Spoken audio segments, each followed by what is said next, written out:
السلام عليكم ورحمة الله تعالى وبركاته. أهلا بكم في كل مكان. ترحب بكم كيف ما القاعدة في هذه الحلقة ديال اليوم، وتنتمنى تكون تلقاكم في أحسن الأحوال وصحة جيدة. اليوم جيت لكم بواحد الوصفة اللي كنحتاجوها حنا كل بيت في الدول العربية أو أي دولة. كل بيت كيحتاج لهاد المادة هذه او هاد الدواء هذا. وبعض الاحيان تيكون في المستطاع وبعض الاحيان ما تيكونش في المستطاع لاسباب ما، ربما تيكونوا الصيدليات سادين او ما تتكونش الفلوس حاضره في ديك اللحظه هذه. كيضطر الواحد انه كيخلي ولادته كيتعذبوا او هو نفسه تيكون مثلا تيكحب بزاف وما تيقدرش يقاوم.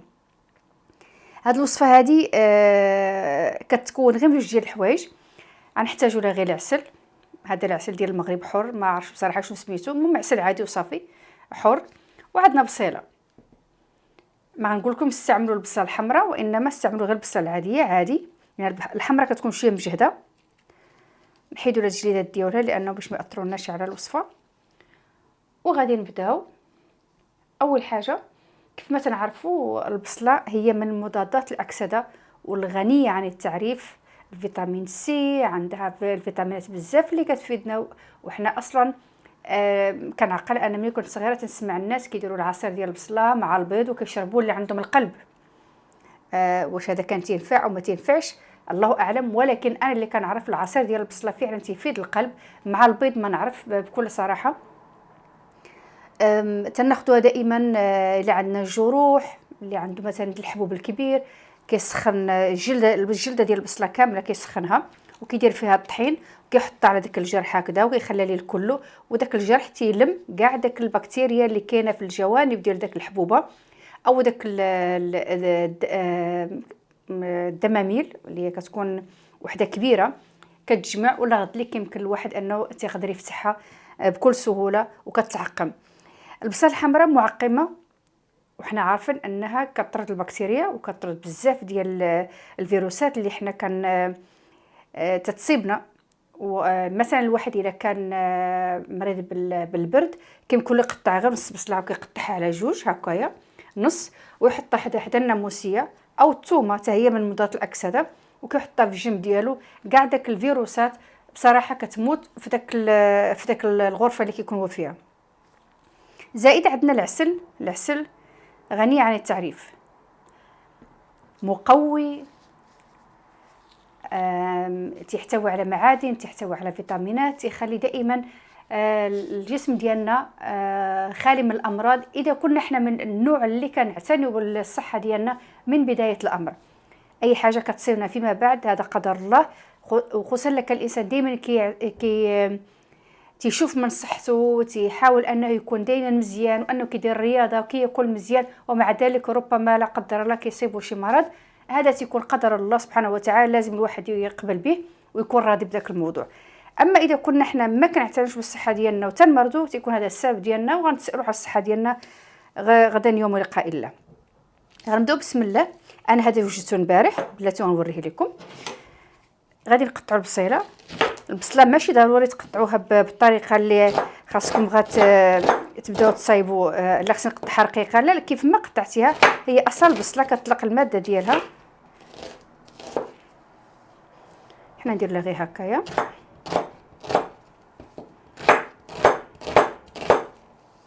صافي. هذا اللي غادي نحتاجو. هذا معقم من طبيعه الحال دائما، سواء الكريمات او البادي لوشن او اي حاجه غنديروها القريعات كتعقموا قبل. وغنديروا هكا البصيله صافي.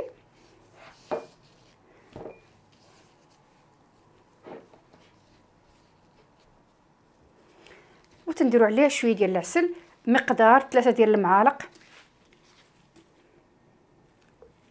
شحال من واحد يقول كيفاش العسل على البصله، ولكن نتوما غتشوفوا النتيجه في الاخر، لان فعلا غير هكا بركه. هادو راه يكونوا تقريبا 2 معالق ونص او 3، ما غاديش نكثروا. ومن طبيعه الحال كنجيو هكذايا كنخلطوا شي شويه وصافي. كندخلوا شويه لتحت وصافي. بسم الله. نحطو في الثلاجه بهذه الطريقه هذه حتى الغد ليه تصبح لينا بهذا الشكل هذا. شفتوا كيفاش كيولي هذاك الشيء كله ما بقاش. غادي نديرو حنايا في هاد غادي نصفيو. بسم الله. بطبيعة الحال الريحه ديالو مجهده، لان راه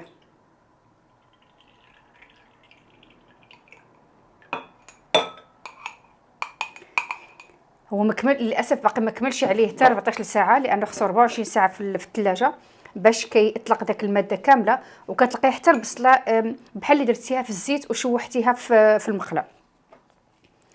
كيف ما تشوفوا الريحه ديالو مجهده، ولكن بامكان الواحد يشربها. هذه كناخذوا 3 المعلقات كبار في النهار، معلقه الصباح ومعلقه في الغداء ومعلقه في العشاء. وهذا الدواء هذا صالح ليوم واحد فقط، باش نكونوا متفقين. ملي كنصفيو كنديرو في قريعه، كنحطوه محكم في الثلاجه، وكنعطيو داك الدري او داك السيد او السيده اللي عندهم الكحبه بزاف، كنعطيو معلقه الصباح ومعلقه في الغداء ومعلقه في العشاء. وعاودي الحكايه تاني في الليل باش لغدي تلقاي صافي 3 ايام الحمد لله الكحبه تتمشي باذن الواحد احد. تنتمنى تكون هذه الوصفه هذه عجباتكم وتقدروا تطبقوها، لان سهله وان كل واحد تحتاجها في البيت ديالو، وان شاء الله يجيب الشفاء للجميع. لكل بغى انا منكم والدعوات ديال الخير، وهذا هو اللي تهمني في الاول وفي الاخر. وكنتمنى كذلك انكم تشيروها مع الناس حتى هما يستافدوا مساكن. لما انا فعلا بعض المرات نكون جالسه في الدار تجيني الكحبه وما عنديش الدواء ديال الكحبه، تنبغي نحماق. ولكن بهذه الوصفه هذه كتكون الحياه سهله شويه، وكتكون الى حد ما حنا اصلا تنقيو الجوف ديالنا من داك البكتيريا وداك الفيروسات، وفي نفس الوقت مقوي للمناعه، وتعطينا واحد العلاج على المستوى اللي حنا باغينه، وتكون مزيان بزاف. تنشكركم بزاف على هذا التتبع هذا وعلى الدعم ديالكم دائما، وتنتمنى لكم ان شاء الله هذه الليله تكون ان شاء الله ليله سعيده وليله كلها خير. دمتم في رعايه الله، والى اللقاء.